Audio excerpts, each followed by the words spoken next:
সচিদানন্দ রূপায়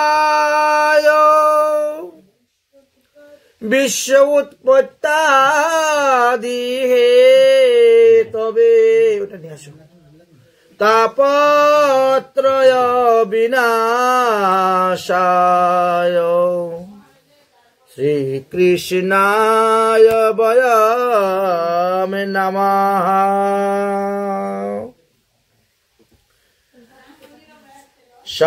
সর্ববেদান্ত সারহি শ্রীমদ্ভাগবতম মৃষ্যতে তদ্রসামৃতমিতি পিতস্য ন অন্যত্র সাতিরতি কশ্চিৎ। সর্ববেদান্ত সার শ্রীমদ্ভাগবত মহাপুরাণে সুসিদ্ধান্ত রূপে বর্ণন করে গেলেন একমাত্র কৃষ্ণ ভজন ছাড়া জীবের আর কোনো উপায় নাই। নহি অন্য শিবপন্থা বিশেষ সংস্মৃতা বহি বাসুদেবে ভগবতী ভক্তি যুগং যদুভবেৎ। অতএব হে জীবগণ, তোমরা হরি ভজন করো, কৃষ্ণ ভজন করো। কৃষ্ণ ভজন ছাড়া তোমাদের এই ভবসিন্ধু পারের আর কোনো উপায় নেই। তাই মহাপ্রভু আমাদেরকে এই ব্রজ প্রেম, রাধা প্রেম, রাধা দাস্য, গোপী প্রেম দান করে গিয়েছেন। রাগানুগা ভজন দান করে গিয়েছেন মহাপ্রভু।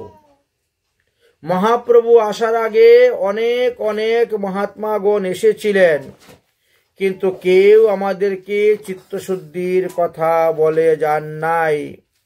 কেউ আমাদেরকে হরিভজনের উপদেশ দিয়ে যান নাই। একমাত্র মহাপ্রভুই আমাদেরকে দিয়ে গেলেন।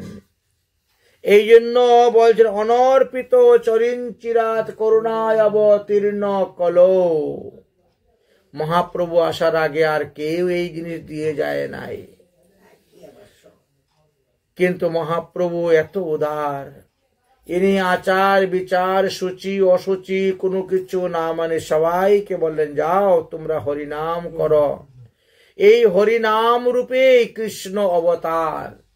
নামের মধ্যেই ভগবান আছে। নাম করলেই তোমাদের মঙ্গল হবে, কল্যাণ হবে। যদি মহাপ্রভু না আসতেন তাহলে আমরা এত সহজে কলিযুগে ভজন করতে পারতাম না। আমাদের এই কলিযুগের আগে আরো 27টি কলিযুগ গত হয়ে গিয়েছে, কিন্তু কোন কলিতেই মহাপ্রভু আসেন নাই। এই 28তম কলিযুগেতে মহাপ্রভু এসেছেন। এই জন্য এই কলিযুগকে বলছেন সত্যযুগ, ত্রেতাযুগ, দাপর যুগ হইতেও শ্রেষ্ঠ। ব্যাসদেব, সুখদেব, মুনি ঋষিগণ এই কলিযুগকে প্রণাম করছেন, বলছেন প্রণমী হো কলিযুগ সর্বযুগ সার, হরিনাম মহামন্ত্র যাহাতে প্রচার। এই কলিযুগকে সব যুগ হইতে শ্রেষ্ঠ বলছেন। সত্য যুগে 10,000 বছর তপস্যা করে মানুষ যে পুণ্য ফল লাভ করতে পারে নাই, ত্রেতা যুগে 100টি অশ্বমেধ যজ্ঞ করে মানুষ যে পুণ্য ফল লাভ করতে পারে নাই, দাপর যুগে হরি অর্চন করে যে পুণ্য ফল লাভ করতে পারে নাই, কলিযুগের মানুষ সেই পুণ্য ফল অনায়াসে লাভ করতে পারবে একমাত্র হরিনাম সংকীর্তনের দ্বারা, হরি ভজনের দ্বারা, হরি কীর্তনের দ্বারা। যদি মহাপ্রভু না আসতেন তাহলে কি আমরা জানতে পারতাম? আমরা জানতে পারতাম না। এই জন্য আমাদের মহাজনগণ বলছেন যদি গৌর না হইত তবে কি হইত, কেমনে ধরিতাম রে। যদি গৌর না হইত তবে কি হইত, কেমনে ধরিতাম রে। আমি কেমনে ধরিতাম রে, কেমনে ধরিতাম। রাধার মহিমা প্রেমর সীমা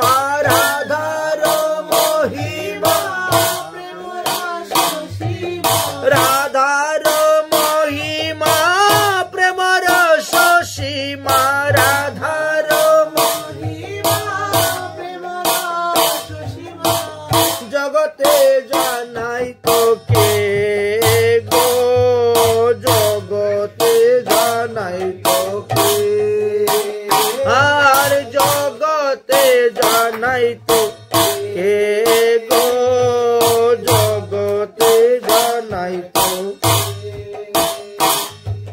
মধুর বৃন্দা বিপিন মাধুরী, মধুর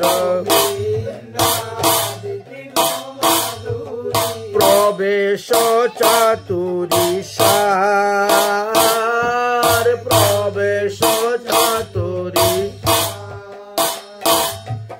বর যুবতী ভাবের বকতি, ভর যুবতী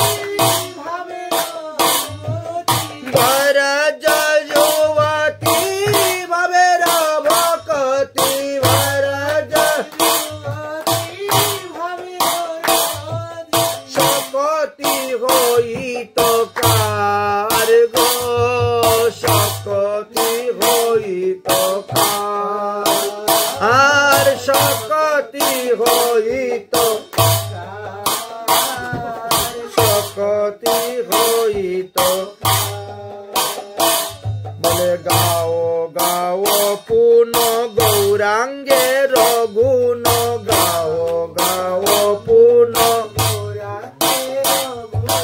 সরল করিয়া মন, সরল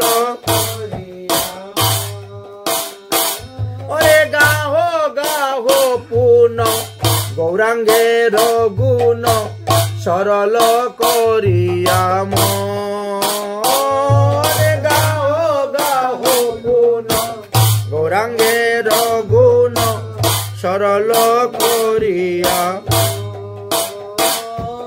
সরল করিয়া বলে এ বব সংসারে এমন দয়াল, এ বব সংসারে এ বব সংসারে এমন দয়াল, এ ভব নাহি দেখিয়ে কোজন, নাহি দেখিয়ে কোজন, আর নাহি দেখিয়ে কোজন, নাহি দেখিয়ে কোজন, নাহি দেখিয়ে কোজন আমি গৌরাঙ্গ বলিয়া নাগেন বলিয়া, গৌরাঙ্গ আর গৌরাঙ্গ বলিয়া নাগেন বলিয়া, গৌরাঙ্গ কে মনে ধরিন দে, কে মনে ধরিন বাসুর হিয়া পাশান দিয়া, বাসুর হিয়া বাসুর হিয়া পাশান দিয়া,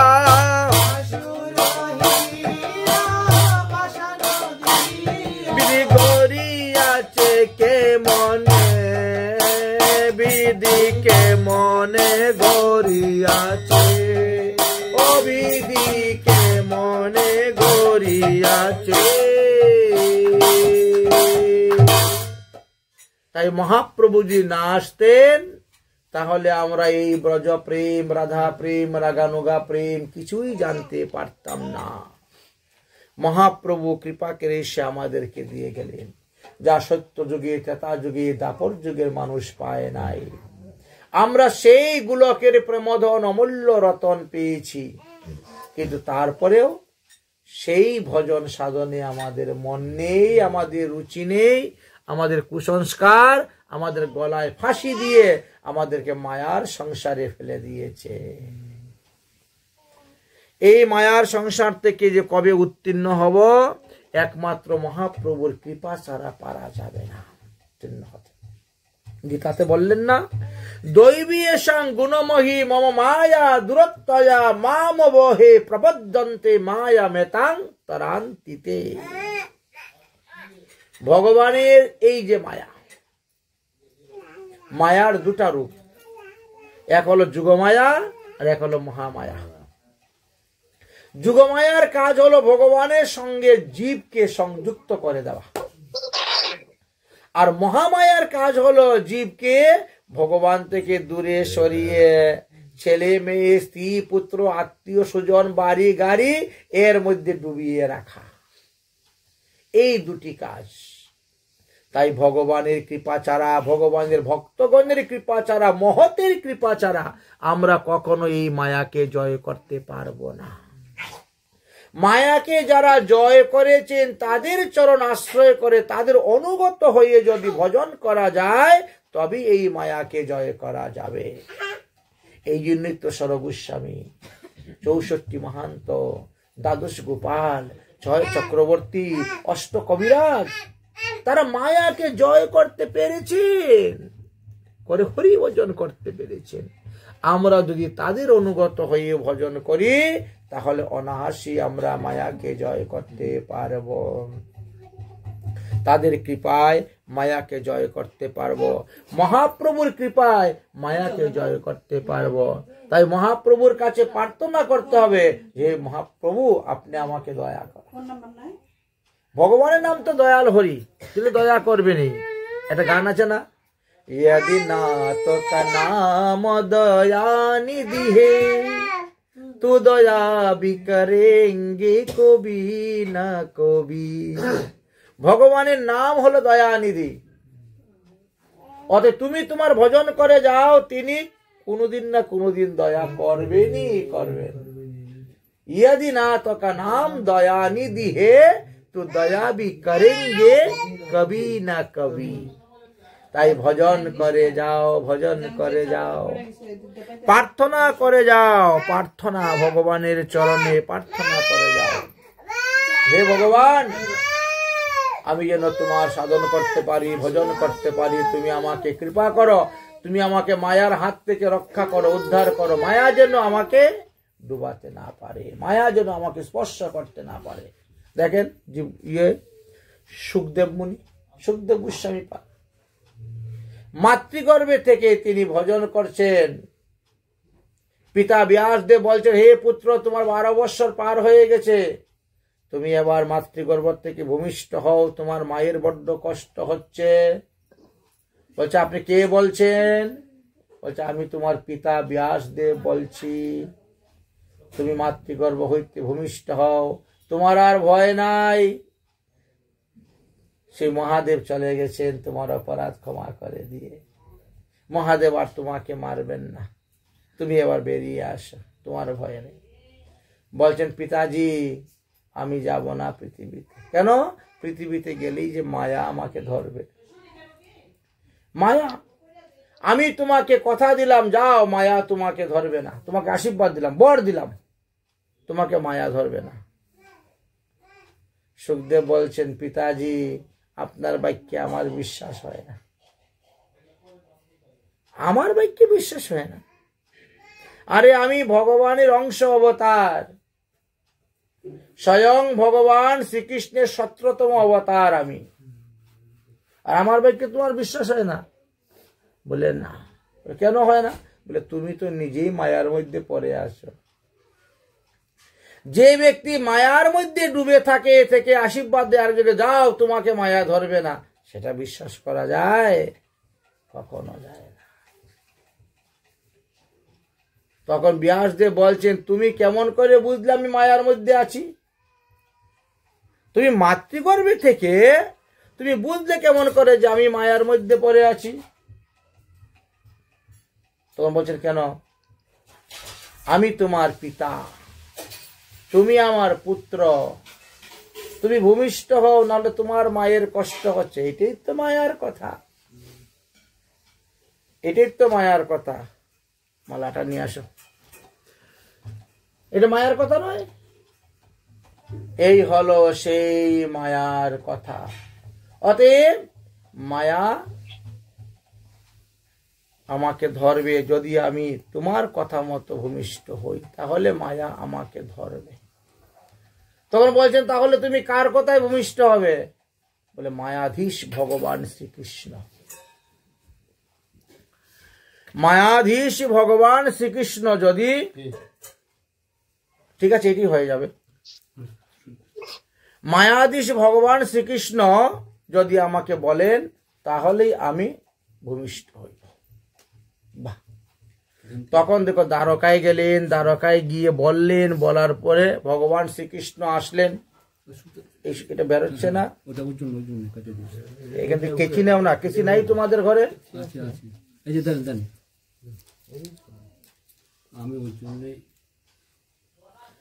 মায়াধীশ ভগবান শ্রীকৃষ্ণচন্দ্র তখন দ্বারকা থেকে আসলেন। দ্বারকা থেকে আসার পর এসে বললেন, সুখদেব তুই ভূমিষ্ঠ হও। আবার জিজ্ঞেস করছে, আপনি কে? আমাকে মাতৃগর্ভ থেকে ভূমিষ্ঠ হওয়ার কথা, আপনি কে? আমি দ্বারকাধীশ শ্রীকৃষ্ণ।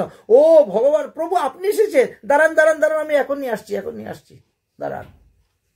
দেখলেন, জন্মদাতা পিতার কথায় আসলেন না। যে ভগবান বলছেন এটা অংশ, আর এটা স্বয়ং পূর্ণ, স্বয়ং ভগবান বলছেন দাঁড়ান আমি এখনই আসছি।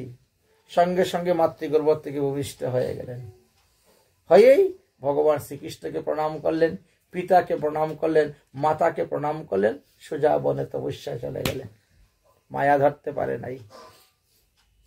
তাই যারা মায়াকে জয় করতে পেরেছেন তাদের চরণ যদি ভজন করতে পারো তাহলে মায়া তোমাকেও ধরবে না। এই জন্য ভগবানের কাছে কৃপা চাইতে হয়, বিজ্ঞপ্তি পাঠের দ্বারা কৃপা চাইতে হয় ভগবানের কাছে, তবেই তো ভগবান কৃপা করবেন।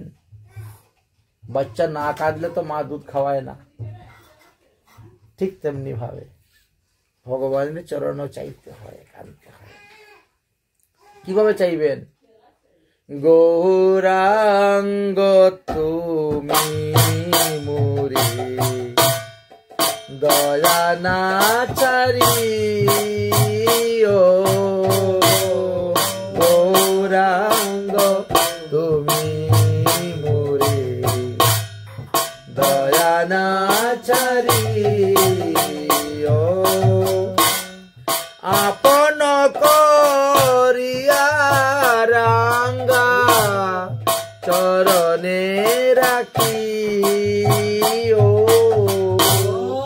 আপন করিয়া রাঙ্গা চরণে রাখি, ও গৌরাঙ্গ তুমি মোরে দয়া না চারি, ও গৌরাঙ্গ তুমি মোরে দয়া না চারি, ও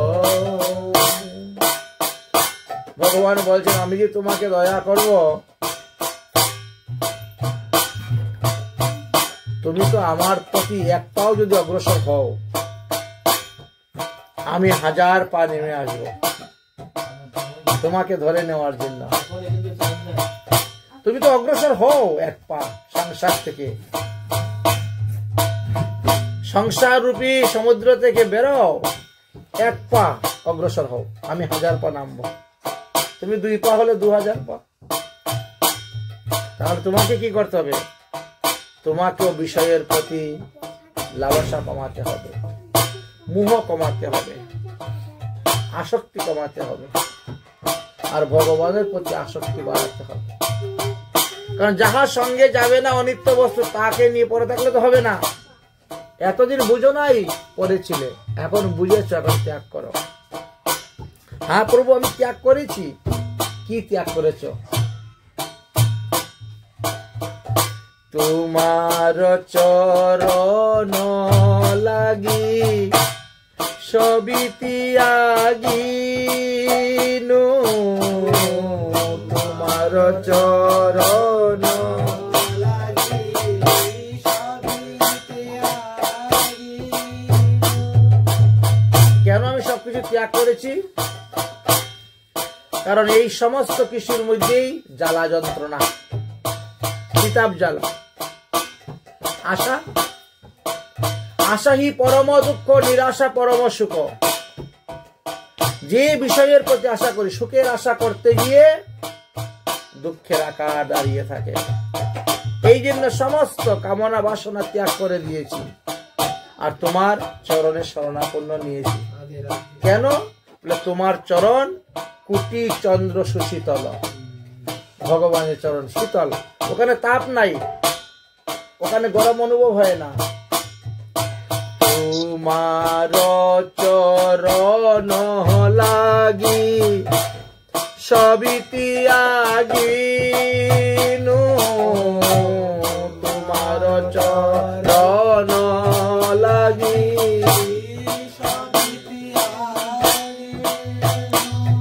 ও শীতল চরণ পাইয়া শরণ লইনু, শীতল চরণ লইয়া শরণ লইনু।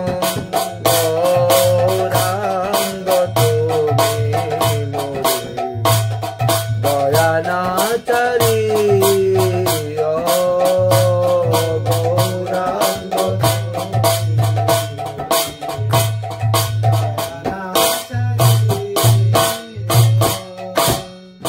বলছে সত্যি তুমি আমার জন্য সবকিছু ত্যাগ করে দিয়েছো? হ্যাঁ। বলে তাহলে মা বাবা ভাই বোন আত্মীয় স্বজন ইষ্টি কুটুম্বকে সব ত্যাগ করে দিয়েছি। কেমন করে ত্যাগ করেছ? তারা মরলে পরে তোমাকে 10 দিন ওষুধ পালন করতে হবে তো। যদি মরার পরে গিয়ে শ্রাদ্ধ করতে হয়, তর্পণ করতে হয়, পিণ্ডিদান দিতে হয়, তাহলে তোমার ত্যাগ করা হয় নাই। বলছে তাহলে আমি এখনই দিয়ে দিব, এখনই তর্পণ করে দিব তাদের নামে, এখনই পিণ্ডিদান দিয়ে দিব, তিলাঞ্জলি দিয়ে দিব। মানে সব ত্যাগ, আত্মীয় স্বজন ইষ্টি কুটুম্ব সংসার ছেলে মেয়ে স্ত্রী পুত্র সব ত্যাগ, একমাত্র তোমার চরণ পাওয়ার জন্য। আমি পিতৃকুল মাতৃকুল শ্বশুরকুল সব ত্যাগ করে দিব, এমন প্রতিজ্ঞা করলেন। এ কুলে কুলে মোহি দিনু তিলাঞ্জলি, এ কুলে কুলে মোহি দিনু তিলাঞ্জলি। এবার রাখহ চরণে মুরে আপনার বলি,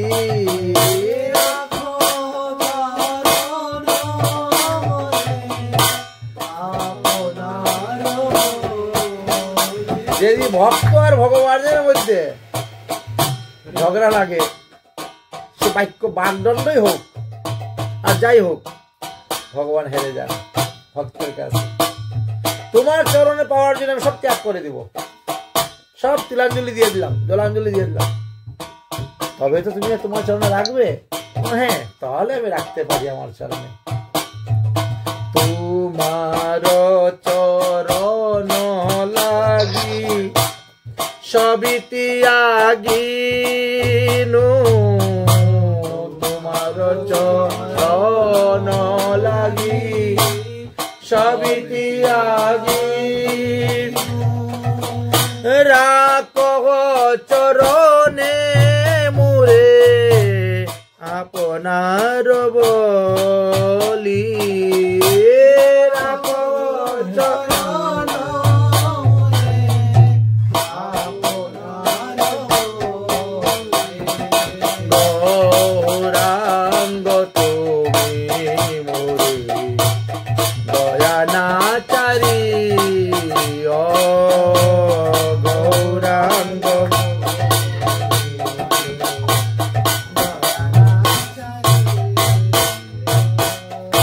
বাসুদেব ঘোষ বলে চরণে ধরিয়া, বাসুদেব ঘোষ বলে আর কৃপা করি রাখো মুরে দিয়া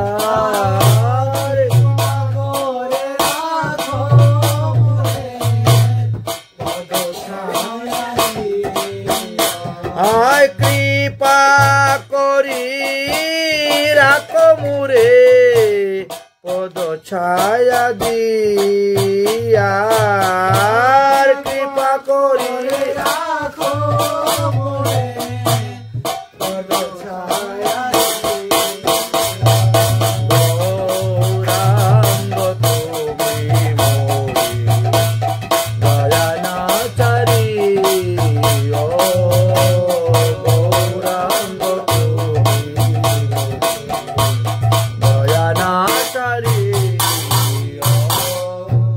कलिजुग पावन अवतार गौरांग महाप्रभु की गौरांग गौर गोविंदेर गु और राधार रा दापर जुगे कृष्ण अवतार कृष्णेर एक नाम गोविंद और तिनार संगे आसलेन लादिनी शक्ति स्वरूपिणी श्रीमती राधा रानी श्रीकृष्ण प्रियसी এই গোবিন্দের গো আর রাধার রা দুজনে মিলে হয়েছেন গোরা অর্থাৎ রাধা কৃষ্ণ মিলিত তনু হলেন আমার এই গৌর সুন্দর।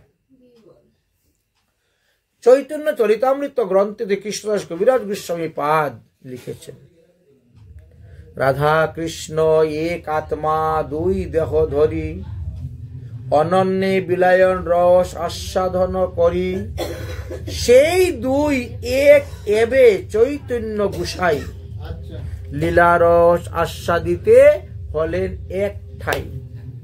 তাই মহাপ্রভুর ভজন করলে আমাদের রাধা গোবিন্দের ভজন হয়ে যায়। যেহেতু রাধা গোবিন্দের মিলিত তনু হলেন শ্রী গৌর সুন্দর। এই মহাপ্রভুর চরণ দুইটাকে যিনি আশ্রয় করেছেন তিনি হলেন সবথেকে বড় ধনী।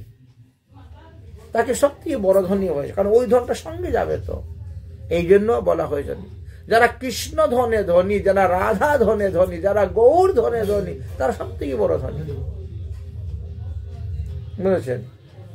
সবথেকে বড় ধনী, তারা ভিখারি নয়, ধনী। গৌর ভজন করবেন কিভাবে? বলছেন গৌরের বীজ মন্ত্র, গৌরের গায়ত্রী মন্ত্র জপ করে তার ভজন। গৌর মন্ত্রে দীক্ষিত যখন হলেন, আপনি গৌরের বীজ পেলেন, গৌরের গায়ত্রী পেলেন, ওইটা জপ করতেছেন, ওটাই ভজন হয়ে গেল। কারণ মন্ত্রের মধ্যেই তো মন্ত্রের অধিষ্ঠাত্রী দেবতা আছেন। বাইরে অধিষ্ঠাত্রী দেবতাকে ফুল তুলসী তোমাকে দিতে হচ্ছে, না দিলেও হবে ওই মন্ত্র জপের মাধ্যমে। এই জন্য গৌরের বীজ মন্ত্র 108 বার জপ করতে হয়, গৌরের গায়ত্রী 108 বার জপ করতে হয়। ওই মন্ত্রের মধ্যেই মন্ত্রের ইষ্টদেব অধিষ্ঠাত্রী দেবতা গৌরাঙ্গ মহাপ্রভু আছেন।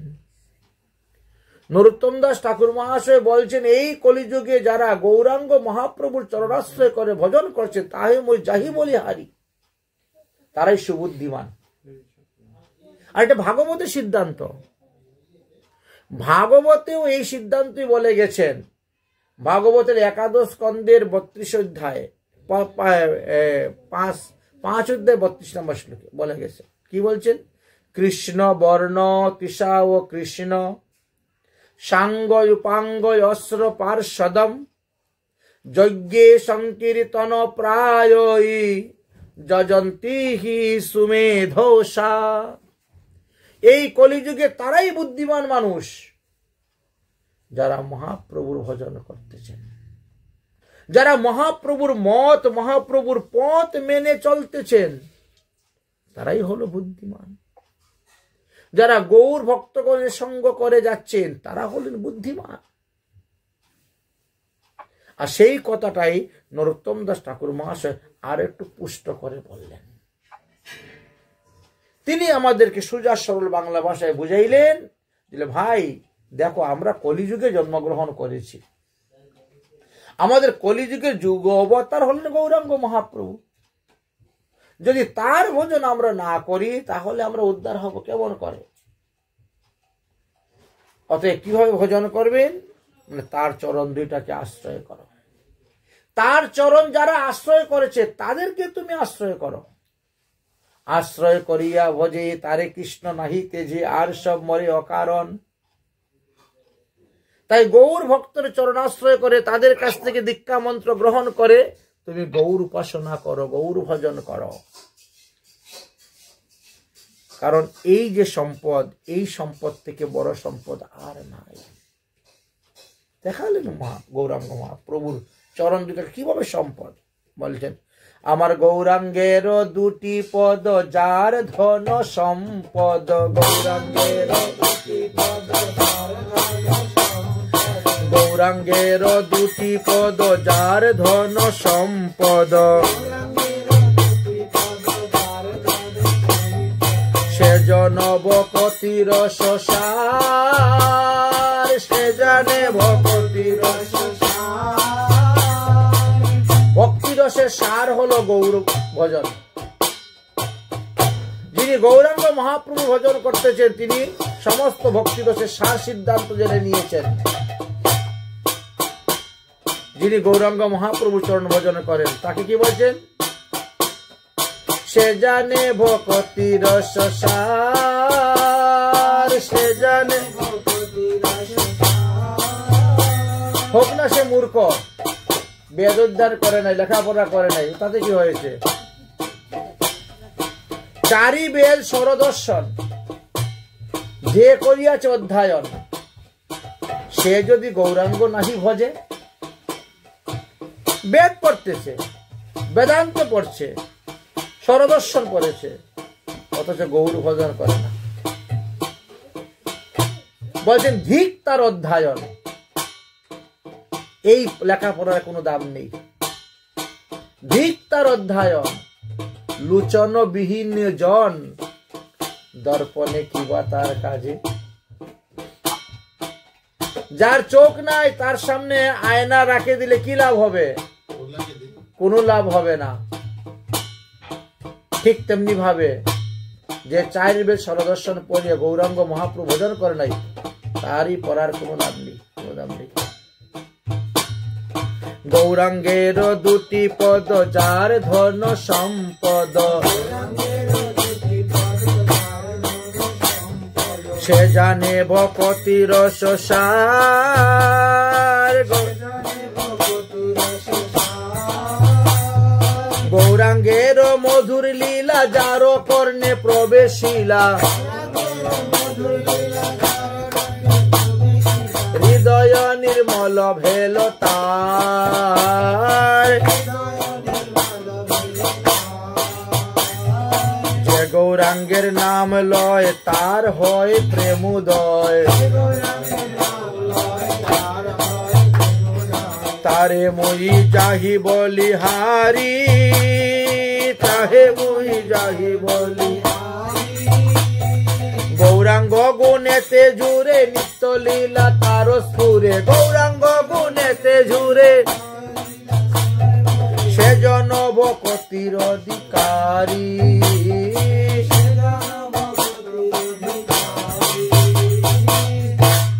এই ভক্তি রাজ্যে প্রবেশ করতে গেলে অধিকারের প্রয়োজন আছে,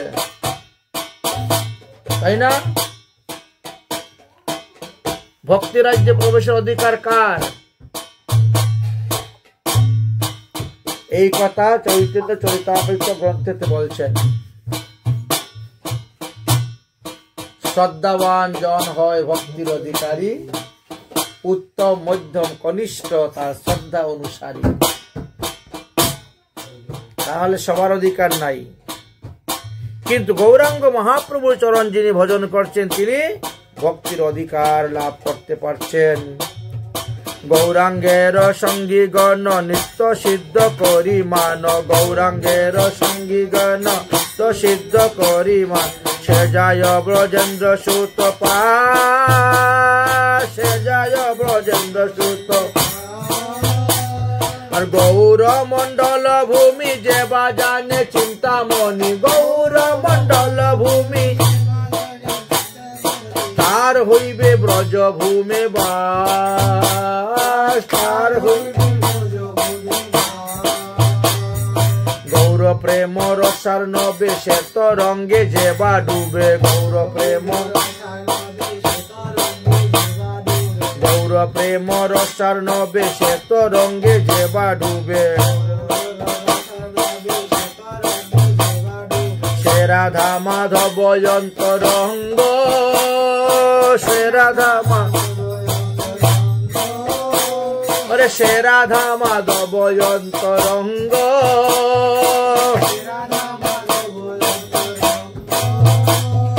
গৃহে বাবনেতে থাকে হা গৌরাঙ্গ বলে ডাকে গৃহে বাবনেতে থাকে হা গৌরাঙ্গ বলে ডাকে নরোত্তম মাগে তার সঙ্গ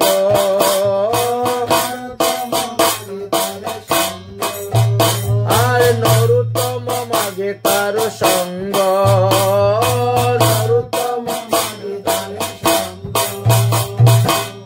নরোত্তম দাস ঠাকুর মহাশয় কার সঙ্গ মাগছেন? গৌর ভক্তগণের। তাই তো বলছে আজ দাসে মাগে দাসের সঙ্গ দাসে তাই না? আরে দাসে মাগে দাসের সঙ্গ। কারণ এই দাস উপাধিটা না বিরাট বড় কঠিন, কিন্তু ভগবানের দাস হওয়া সারা সিভির কাছে দাস নয়, ভগবানের দাস। কারণ অল্প ভাগ্যে ভগবান কাউকে দাস বানায় না। দেখেন আমাদের গোস্বামীগণ, বড় বড় ব্রাহ্মণ সন্তানগণ, তারা তাদের পদবী ত্যাগ করে দিয়ে ভগবানের দাস হয়েছে, বলেছেন নামে শেষে দাস। দাসে মাগে দাসের সঙ্গ। আসলে বাস্তবে তো আমরা সবাই দাস, আর আমরা জীব। আমরা জীব, জীবের স্বরূপ হয় নিত্য কৃষ্ণ দাস, তাই না? জীবের স্বরূপ হয় নিত্য কৃষ্ণ দাস, কিন্তু জীব রূপের অহংকার, যৌবনের অহংকার, বিদ্যার অহংকার, ধনের অহংকার, কুলের অহংকারে তারা দাস পদবীটা স্বীকার না করে প্রভু পদবী স্বীকার করতে লাগে উপরের দিকে। কিন্তু মানুষ, একটা জীব যতই সাধন করুক, ভজন করুক, সে কখনো প্রভু হইতে পারবে না। ভজন সাধন করে প্রভু হওয়া যায় না, ভগবান হওয়া যায় না। ভজন সাধন করে আপনি সাধু হইতে পারবেন, বৈষ্ণব হতে পারবেন, ভক্ত হতে পারবেন, মহৎ হতে পারবেন, মহাত্মা হতে পারবেন। কিন্তু সাধন ভজন করে কেউ কোনোদিন পরমাত্মা হতে পারে নাই, আর পারবেও না। ভগবান রামচন্দ্র, ভগবান কৃষ্ণচন্দ্র, গৌরাঙ্গ মহাপ্রভু, তারা কখন সাধন ভজন করে ভগবান হন নাই। তারা পূর্বেও ভগবান ছিলেন, এখনো ভগবান আছেন, আর পরেও ভগবান থাকবেন। তাই এই কলিযুগে ভগবান 5 অংশে এসেছেন আমাদের কাছে, পঞ্চতত্ত্ব। তাই মহাজনগণ বলছেন পঞ্চতত্ত্বাত্মকং কৃষ্ণ ভক্ত রূপ স্বরূপকম ভক্তাবতারং ভক্তামি নমামি ভক্ত শক্তিকম। এই তো পঞ্চতত্ত্ব। এই পঞ্চতত্ত্বের উপাসনায় বলছেন আমাদের এই কলিযুগের যুগপৎ উপাসনা। যুগপৎ বলতে বললেন নবদ্বীপে পঞ্চতত্ত্বের উপাসনা করবে, আর বৃন্দাবনে রাধা গোবিন্দের উপাসনা করবে তুমি। এই যুগপৎ উপাসনার কথা বর্ণন করে গিয়েছেন। নবদ্বীপে পঞ্চতত্ত্ব, আর বৃন্দাবনে রাধা গোবিন্দের উপাসনার কথা বলে গিয়েছেন। কারণ মহাপ্রভুর চরণে যার যতটা প্রেম ভক্তি লাভ হইবে, তিনি রাধা কৃষ্ণের চরণে ততটাই প্রেম ভক্তি পাবেন। বুঝলেন? শ্রী চৈতন্য হাট বসাবে নগর নগর মে থানা, जहां ताहा निशान उरे तिलक मनोहर बाना।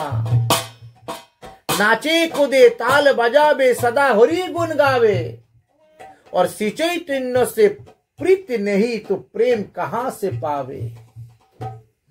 মহাপ্রভুর সঙ্গে যদি কারো ভালোবাসা না হয়, প্রীত না হয়, সে রাধা গোবিন্দের চরণে প্রেম পাবে না। এই জন্য পঞ্চতত্ত্বের নিকটে প্রার্থনা করতে হয়, সর্বস্বামীর নিকটে প্রার্থনা করতে হয় কৃপা।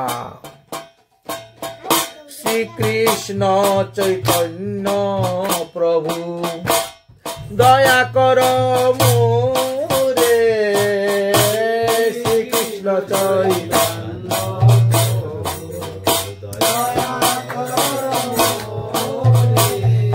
শ্রীকৃষ্ণ চৈতন্য প্রভু দয়া কর মোরে, শ্রীকৃষ্ণ চৈতন্য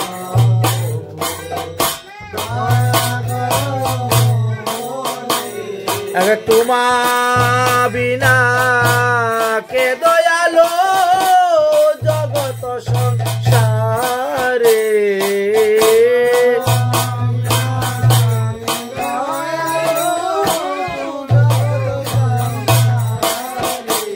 আর তোমা বিনা কে দয়ালো জগত সংসারে,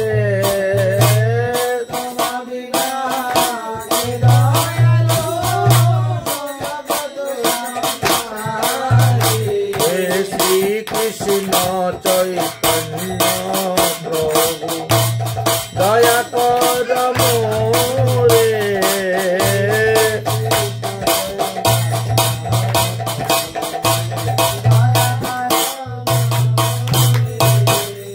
পতিত পাবন হেতু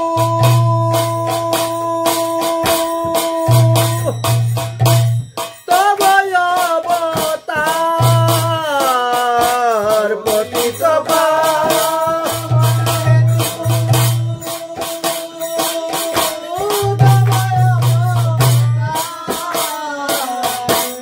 মুসম পতিত প্রভু, মুসম পতিত প্রভু না পাইবে আর, মুসম পতিত প্রভু না পাইবে আর, শ্রীকৃষ্ণ চৈতন্য প্রভু দয়া কর মোরে, শ্রীকৃষ্ণ চৈতন্য প্রভু দয়া কর।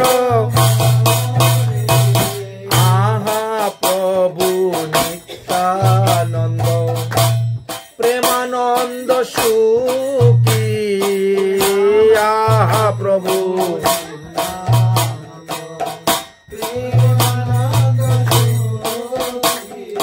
কৃপায় লোকন করো আমি বড় দুঃখী,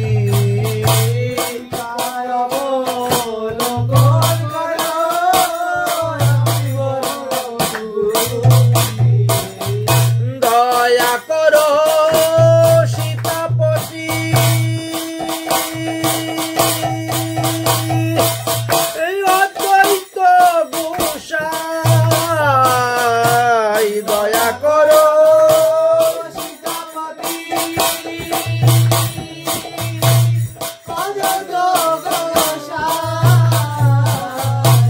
তব কৃপা বলে পাই, তব কৃপা চৈতন্য নিতাই, তব কৃপা বলে পাই চৈতন্য নিতাই, শ্রীকৃষ্ণ চৈতন্য প্রভু দয়া কর মোরে, শ্রীকৃষ্ণ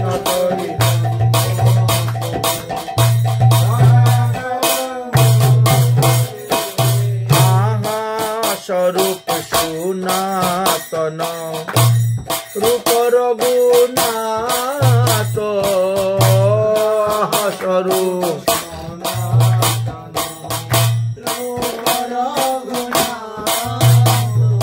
ভট্ট যুগ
কলিযুগ পাবন অবতার গৌরাঙ্গ মহাপ্রভু কি। তাই মহাপ্রভুর কৃপা লাভ করতে গেলে মহাপ্রভুর চরণাশ্রয় করে তার ভজন করতে হবে। কৃপা মানে তো করে পাওয়া। তো মহাপ্রভুর জন্য যদি কোনো কিছুই না করেন তো মহাপ্রভু কৃপা করবেন কেমন করে? আচ্ছা, জগাই মাদাই যদি মহাপ্রভুর চরণে না পড়তো তবে কি কৃপা হইতো? চরণে পড়েছে বলেই তো কৃপা হয়েছে। কারণ জল তো নিচু জায়গায় দাঁড়াবে। যতদিন তাদের মাথা উঁচু ছিল জগাই মাদাই, ততদিন তো জল দাঁড়ায় নাই। আর যখন মাথা নিচু হয়ে গেল সব পেয়ে গেল। এমন প্রেম ভক্তি পেল যে তারা শেষে পরম বৈষ্ণব হয়ে গেল। 3 লক্ষ হরিনাম প্রতিদিন করতেন জগাই মাদাই। আর গঙ্গার ঘাটে যারা আসতো স্নান করতে তাদের চরণে ধরে ক্ষমা চাইতেন। আমরা আগে বুঝতে পারি নাই, আপনাদের প্রতি অন্যায় করেছি, অধর্ম করেছি, পাপ করেছি, অপরাধ করেছি, আমাদেরকে ক্ষমা করে দিন। সাজি বহে, ধুতি বহে, ফুল তুলে দেয়, হাত ধরে এনে স্নান করায়, স্নান করে এবার তুলে দেয়। এইভাবে সেবা করলেন তিনি। কারণ বলছেন যে মহাপ্রভু তো অবতারের সার, বুঝেছেন? যখন জগাই মাদাই বুঝতে পারল যে তখন তো তাকেই ভজন করতে হইবে, এছাড়া কোনো উপায় নেই। কিন্তু এখনো যারা বুঝে নাই মহাপ্রভুকে, কেউ বলে ভক্ত অবতার, কেউ বলে ভগবান অবতার ইত্যাদি, যারা মহাপ্রভুকে এখনো অবতার বলে স্বীকার করে নেয় নাই, ভজন করে নাই, তাদেরকে আর কত জন্ম যে যাবে তা ঠিক নেই। কারণ অবতার তো কখনো নিজে বলবে না আমি অবতার, তবে তার আকৃতি প্রকৃতি আদি লক্ষণ দ্বারা বোঝা যায় অবতার।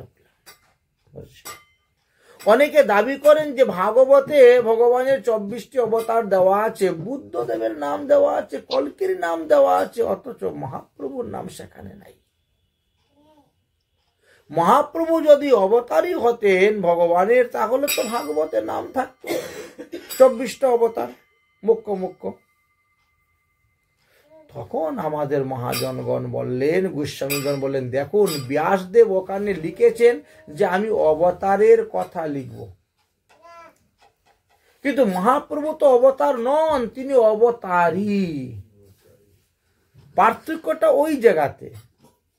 অবতার আর অবতারী দুটা কিন্তু আলাদা। অবতারী কাকে বলা হয়? যার থেকে অন্যান্য অবতার বেরিয়ে আসেন,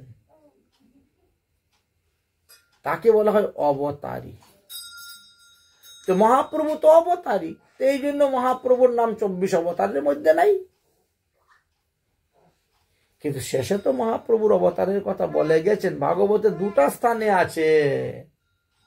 ভাগবতের 10ম স্কন্ধে রাস পঞ্চোধ্যায়ের মধ্যেও আছে। ভগবান শ্রীকৃষ্ণ গোপীদেরকে বলেছিলেন, ও গোপীগণ, তোমাদের প্রেমের কাছে আমি ঋণী। আমি যে শাস্ত্রে বলেছি, যে ভক্ত আমাকে যেভাবে ভজে আমিও তারে সেভাবে ভজি, এ মোর স্বভাবে। গীতা তো বলে গেছেন যে যথামাং প্রপদ্যন্তে তাং তথৈব ভজাম্যহম। কিন্তু আমি সেইভাবে তোমাদের ভজন করতে পারি নাই। ও গোপীগণ, তোমরা যেভাবে আমার ভজন করেছ, তাই আমি তোমাদের প্রেমের কাছে ঋণী। তোমাদের এই প্রেম ঋণ শোধ করার জন্যই আমি কলিযুগে এসে গৌরাঙ্গ মহাপ্রভু রূপে অবতীর্ণ হইব। এই জন্য মহাপ্রভু হলেন সমস্ত অবতারের সার। যত যত অবতার আছে, ভগবানের 10 অবতার বলেন আর 14 অবতার বলেন, অনন্ত অনন্ত অবতার, অনন্ত অনন্ত ব্রহ্মাণ্ডে সমস্ত অবতারের সার হলো আমার গোরা অবতার। এই কথা আমাদের মহাজনগণ বলে গিয়েছেন। কিন্তু লোকে বুঝে না, বলে ভজন কর। যারা বুঝতে পেরেছে তারা ভজন করতেছে। তাই মহাজন জনগত সপন্তা। তো তুমি কার মত নিয়ে চলবে, সেই সমস্ত মহাজনকে বিচার করে। পূর্ব পর করিয়া বিচার। পূর্বে মহাজনগণ যারা ছিলেন তারা বলছে কৃষ্ণ ভজন করো, গৌর ভজন করো, আর এখনকার মহাজনগণ বলছে আমার ভজনই করো, অন্যের ভজন করতে হবে না। পার্থক্যটা দেখতে হবে। এই জন্য মহাজনগণ আমাদের চোখে আঙ্গুল দিয়ে দেখিয়ে দিচ্ছেন। কি দেখাচ্ছেন? বলছেন অবতারের সার, গোরায় অবতার, কেন না ভজিলি তারে। অবতারের সার, গোরায় অবতার, কেন না ভজিলি। ও ভাই কেন না ভজিলি তারে, ভাই কেন না ওরে করিনি রে বাস, গেল না পিয়াস, করিনি রে বাস, গেল না আপন করম ফেরে, আপন করম, আর আপন করম ফেরে, আপন করম। কণ্টকের তরু সেবিলে সদাই, কণ্টকের তরু সেবিলে সদাই, অমৃত পাবার আসে, অমৃত অমৃত পাবার আসে। প্রেম কল্প তরু গৌরাঙ্গ আমার, প্রেম কল্প তরু, প্রেম কল্প তরু গৌরাঙ্গ আমার,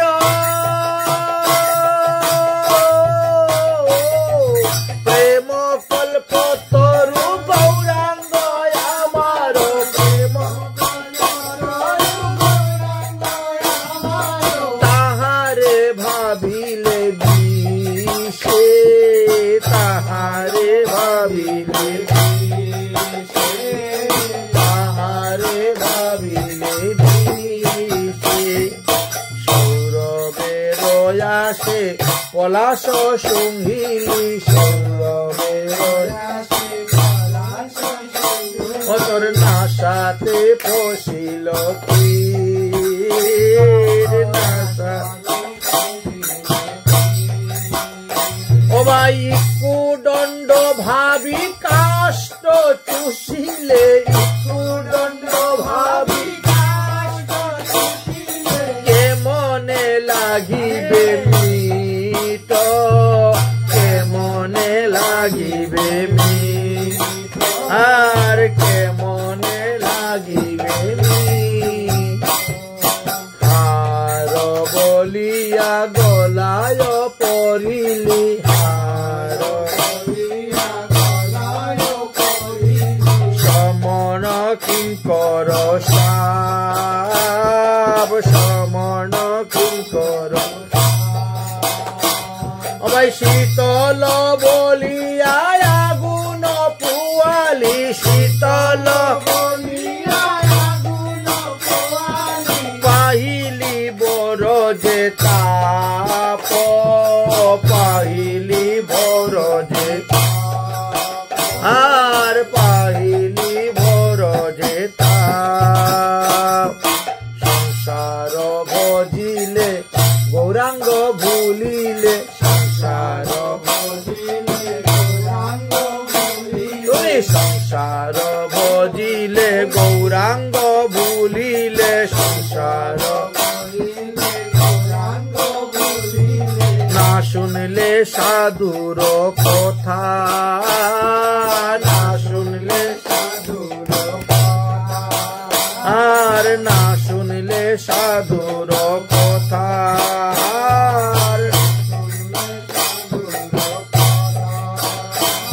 বলে ইহ পর কাল দুকুল কুয়া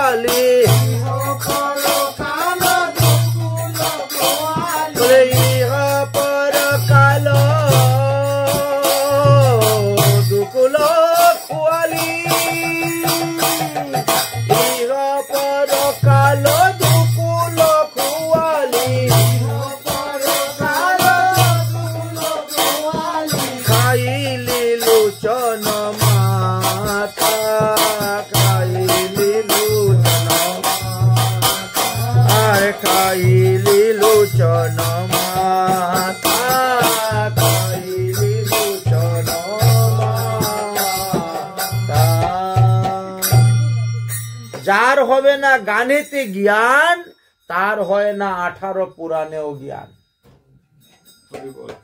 কারণ গানের পদের মধ্যে এমন এমন তত্ত্ব কথা দেওয়া আছে, এমন এমন তত্ত্ব কথা লুকিয়ে আছে, সাধারণ মানুষ বুঝতে পারে না। আর যারা বুঝতে পেরেছে তাদের গৌরগত প্রাণ হয়ে গেছে, তারা গৌর ভজে। এমনও লোক আছে যারা সব সময় গৌর গৌর গৌর গৌর গৌরাঙ্গ হে, আর কিছু হা গৌর প্রাণ গৌর গৌরাঙ্গ হে বললেন ডাকেন। আর কেউ আছে একদম নাম শুনতেই পারে না, ভজনই করে না। ভগবান বলছেন 1-2 জন্মে তো কেউ আমাকে জানতে পারে না আমি যে ভগবান। গীতা তো বললেন অর্জুনকে, হে অর্জুন, যাদের নতুন নতুন মানব জন্ম হয়েছে তারা আমাকে জানবে কেমন করে, বুঝবে কেমন করে, চিনবে কেমন করে। বহুবার মনুষ্য জন্ম লাভ করার পর বহু বহু জন্মের পুণ্য ফল সুকৃতি যদি অর্জন হয়, তবেই তো সে সাধুমুখে হরিকথা শ্রবণ করার সময় পায়, সুযোগ পায়, এবং সে তখন আমার চরণাশ্রয় করে, আমার ভজন করে। আমি ছাড়া তখন সে আর অন্য কিছু জানে না। সে যখন আমার ভজন করে আমাকে জানবে, তখন আমি ছাড়া আর অন্য কিছু জানে না। তখন ভক্তরা কি বলে, আমার শয়নে গৌর, স্বপনে গৌর, গৌর নয়ন তারা। আমার শয়নে গৌর, স্বপনে গৌর, গৌর নয়ন। আমার জীবনে গৌর, মরণে গৌর, জীবনে গৌর গোলার হারা, গৌর গোলার আর গৌর গোলার হার। কহনা গৌর কথা সধায়, কহনা গৌর কথা, কহনা গৌর কথা সধায়, কহনা গৌর কথা। বলে গৌর নাম অমিয়ার ধাম, গৌর রাম প্রীতি মূরতি দাতা, প্রীতি মূরতি দাতা আর প্রীতি মূরতি। আমার শয়নে গৌর, স্বপনে গৌর, গৌর নয়ন তারা।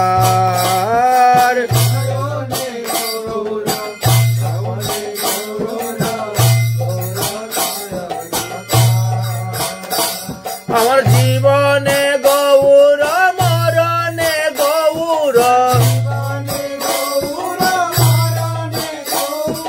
গৌর গলার হারা, গৌর গলার হারা।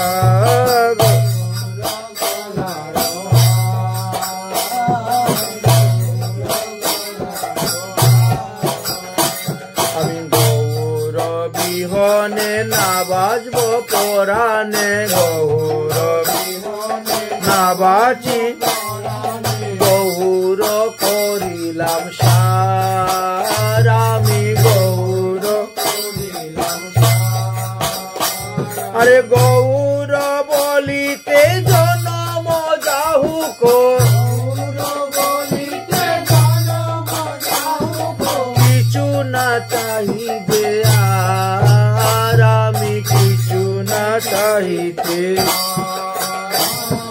কিছু না চাহিতে।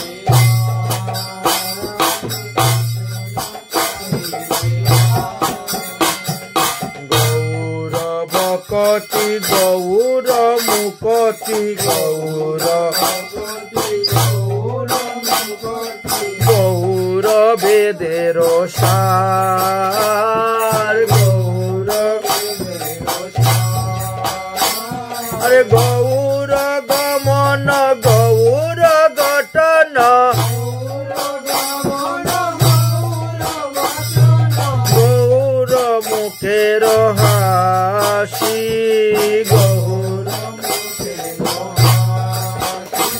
আমার গৌরব কটি গৌর মুকটি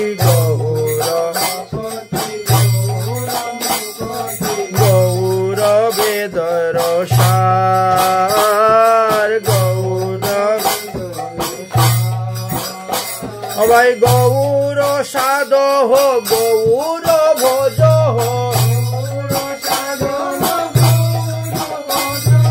গৌর করিবেন পার গৌর করিবেন আর গৌর করিবেন পার গৌর আর গৌর গমন গৌর গঠন গৌর মুখের হাসি গৌর মুখের আরে গৌর বচন অমিয়া সিঞ্চন মরমে রহিল পশি মরমে রহিল আর মরমে রহিল আর গৌর শরদ গৌর সম্পদ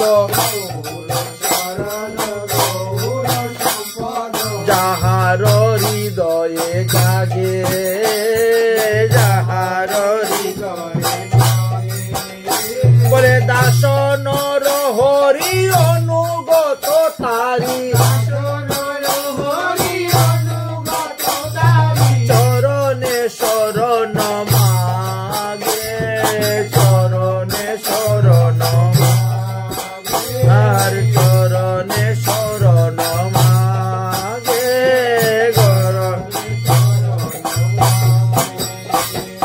গৌরী গৌরী গৌরী গৌর গৌরাঙ্গ হে বলে হা গৌর প্রাণ গৌর গৌরাঙ্গ হে আরে গৌরী গৌরী গৌরী গৌর গৌরাঙ্গ হে হা গৌর প্রাণ গৌর গৌরাঙ্গ হে গৌর হে গৌর হে গৌর হে গৌর হে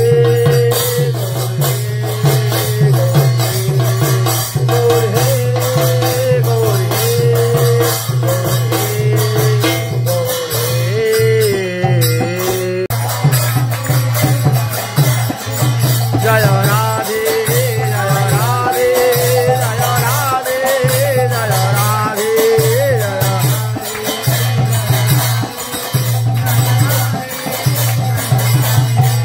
নিতাই গৌর হরি বল নিতাই গৌর হরি বল নিতাই গৌর হরি বল নিতাই গৌর হরি বল হরি হরি বল হরি বল হরি বল হরি বল হরি হরি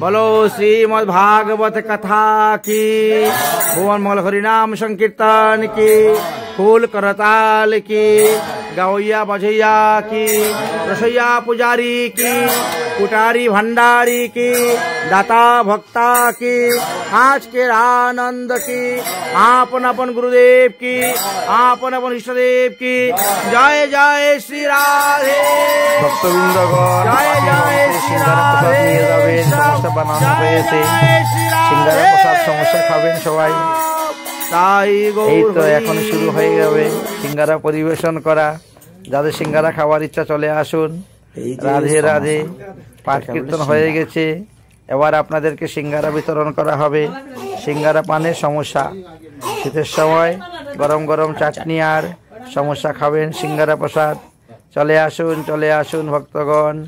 রাধে রাধে, সবাই জয় রাধে।